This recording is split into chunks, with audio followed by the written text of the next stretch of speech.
जी, अस्सलाम वालेकुम। उम्मीद है कि आप तमाम दोस्त खैरियत से होंगे। स्टॉक मार्केट के हवाले से जो वीडियो है वो इंशाल्लाह बाद में हम अपलोड करेंगे। कुछ 2-3 खबरें हैं जो कि आपके साथ शेयर करना थी। स्टॉक मार्केट में मुख्तलिफ़ कंपनीज़ लिस्टेड हैं। हर कंपनी जो है वो अपने उतार-चढ़ाव के हवाले से या उनकी जो नई डील्स होती हैं, उसके हवाले से वो स्टॉक मार्केट को इन्फॉर्म करते रहते हैं। आज की जो 4-5 इम्पोर्टेंट खबरें हैं उसमें पहली खबर जो है वो लोटे केमिकल के हवाले से है। और आज लोटे केमिकल के लो लॉक लगने की वजह भी यही खबर है। आपके इल्म में होगा कि लकी कोर इंडस्ट्री जिसका ताल्लुक लकी ग्रुप के साथ है, उसने फैसला किया था और एक इंटेंशन शो की थी कि वो लोटे केमिकल को खरीदने जा रहे हैं। और उसी डील के नतीजे में लोटे केमिकल में हमें इम्प्रूवमेंट भी नज़र आई। और दूसरी बात ये है कि लकी ग्रुप एक बहुत बड़ा ग्रुप है और सक्सेसफुली जो है वो अपने बिज़नेस को चला रहे हैं। तो यही वजह थी कि जब ये खबर स्टॉक मार्केट में आई कि लकी ग्रुप जो है, ख़ास तौर पर उनका जो लकी कोर इंडस्ट्रीज़ हैं, वो इंटरेस्टेड हैं इसको खरीदने के लिए लोटे केमिकल को। तो दोनों शेयर्स के ऊपर पॉज़िटिव इम्पैक्ट था। लेकिन आपको याद होगा कि मैं अक्सर अपनी वीडियोज़ में एक बात कहा करता हूँ कि ये जो इंटेंशन होती है ना कि जी या एमओयूज़ होते हैं, ये बस समझ लीजिए कि 90% अगर फ़र्ज़ कीजिए कि 100 खबरें इस किस्म की आती हैं कि जी एमओयू साइन हो गया या इंटेंशन उन्होंने शो कर दी, तो 100 में से को 5 या 10% ही खबरें जो हैं वो समझ लीजिए कि पाया तक मील तक पहुँचती हैं या वो डील्स हो पाती हैं। 90% जो है वो विथड्रॉ कर ली जाती हैं। तो बेसिकली लोटे केमिकल के सिलसिले में भी यही हुआ और लकी कोर इंडस्ट्रीज़ जो है उन्होंने कहा जी कि हमारा अभी फ़िलहाल इसको एक्वायर करने का कोई इरादा नहीं है। लिहाज़ा मंडे वाले दिन जब मार्केट खुले तो तब भी जो है वो लोटे केमिकल पर आपको प्रेशर आता हुआ नज़र आएगा। लोटे केमिकल के अपने हालात इटसेल्फ इतने बुरे नहीं हैं, लेकिन जब से उनकी ये खबर निकली थी कि जी लोटे केमिकल बिकने लगा है, तो तब से उसमें हमें काफ़ी इम्प्रूवमेंट नज़र आई। लेकिन चूँकि अब ये बिक नहीं पाई, तो मुस्तकबिल में भी अगर कोई खबर आती है कि जी लोटे केमिकल को कोई और कंपनी खरीदने जा रही है, तो उसमें भी आप देखिएगा कि लोगों का अब ज़्यादा इंटरेस्ट नहीं होगा, क्योंकि एक्सपीरियंस हो गया ना। तो इस किस्म के शेयर से थोड़ा-सा परहेज़ करना चाहिए वक़्ती तौर पर, लेकिन इटसेल्फ लोटे केमिकल जो है वो इतनी बुरी कंपनी नहीं है। एक तो ये खबर थी। दूसरी खबर जो है वो पीएसओ के हवाले से है। आप देखें सर्कुलर डेट जो है ये बढ़ता ही चला जा रहा है और गवर्नमेंट ये चाह रही है कि किसी तरीके से सर्कुलर डेट को कम किया जाए। अब सर्कुलर डेट में पीएसओ बेचारा जो है ये दोनों तरफ से मार खाता है। आरएलएनजी की बात होगी यानी कि अगर गैस का सर्कुलर डेट होगा तब भी पीएसओ को मार पड़ती है, अगर ऑयल का होगा तब भी पीएसओ को मार पड़ती है। तो दोनों सूरतों में पीएसओ को मार पड़ती है। लेकिन अगर कुछ इम्प्रूवमेंट जो है वो हमारे सामने आती है, चाहे वो ऑयल के हवाले से या वो गैस के हवाले से, तो इन दोनों का पॉज़िटिव इम्पैक्ट जो है वो पीएसओ के ऊपर होगा। अब ये जो खबर है कि नंदीपुर और गुद्दू पावर प्लांट्स जो हैं, इनको प्राइवेटाइज़ेशन कमीशन ने प्राइवेटाइज़ेशन की लिस्ट में से निकाल दिया है।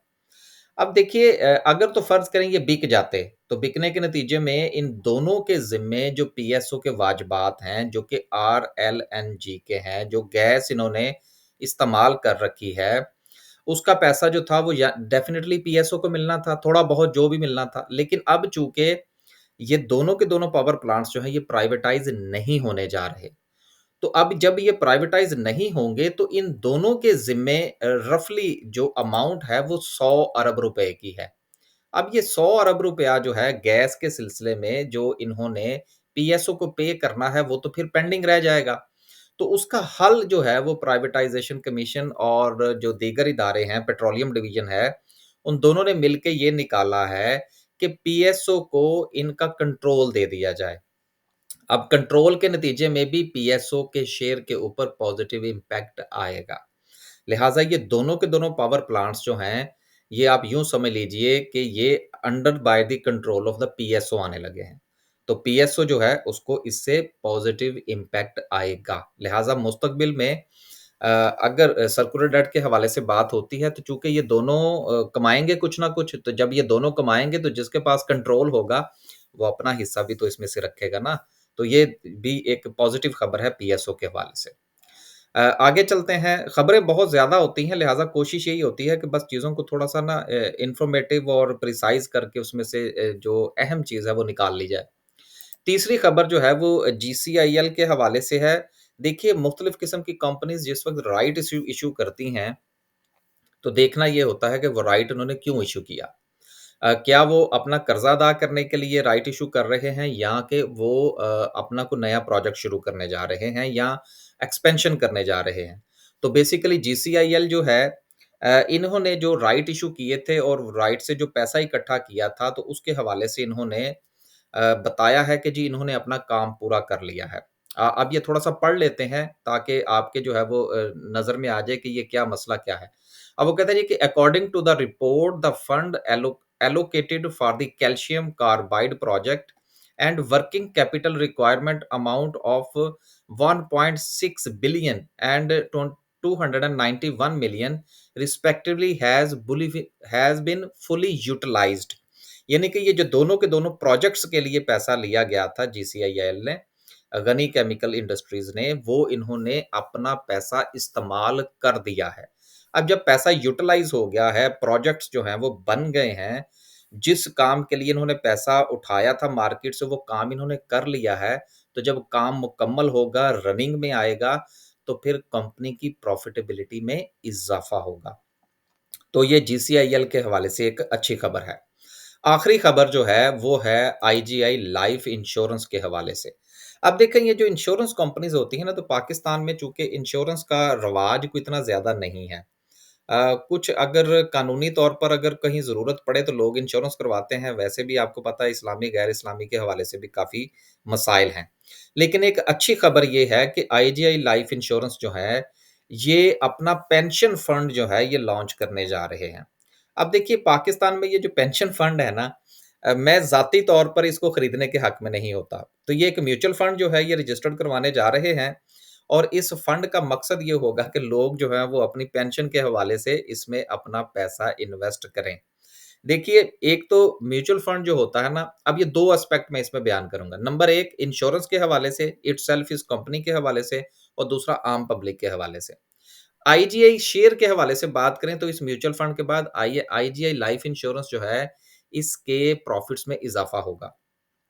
तो इटसेल्फ आईजीआई के हवाले से तो ये पॉज़िटिव खबर है, और इसका पॉज़िटिव इम्पैक्ट होगा, और आने वाले दिनों में इसको फ़ायदा भी होगा। लेकिन अगर मैं आम पब्लिक के हवाले से बात करूँ, तो आम पब्लिक जो पेंशन फंड वग़ैरह में इन्वेस्ट करते हैं, उसमें सबसे बड़ा मसला ये होता है कि जो पेंशन फंड्स होते हैं, इनका जो आउटपुट होता है, इनका जो प्रॉफ़िट की जो रेशो होती है ना, वो बहुत कम होती है।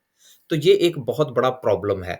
इसलिए लोगों का रुझान जो है वो ज़्यादा इस तरफ नहीं आता। हाँ, अगर कुछ कंपनीज़ जो हैं, वो अगर इनको आगे जो है वो अपने साथ पार्टनर बना लेती हैं, तो यकीनन कंपनी टू कंपनी जो है वो तो फिर दोनों कंपनीज़ को फ़ायदा होगा। लेकिन इंडिविजुअली लोग जो हैं, वो पेंशन फंड में इन्वेस्ट करना इतना पसंद नहीं करते।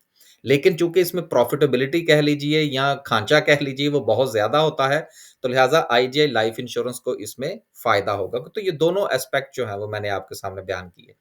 तो आज की इस वीडियो में जीसीआईएल, आईजीआई, नंदीपुर पीएसओ के हवाले से, और लकी कोर इंडस्ट्री और लोटे केमिकल के हवाले से जो अपडेट्स थी वो मैंने आपके साथ शेयर की हैं, ताकि मुस्तक़बिल में अगर आप इनमें से किसी शेयर में ट्रेड करना चाह रहे हैं या उसमें अपना कुछ स्टेक रखना चाहते हैं, तो आज की वीडियो से आपको कुछ थोड़ा-सा डिसीज़न लेने में आसानी होगी। अब तक के लिए सिर्फ़ इतना ही। इंशाअल्लाह एक नए व्लॉग के साथ हाज़िर होंगे। इजाज़त दीजिए। अल्लाह हाफ़िज़।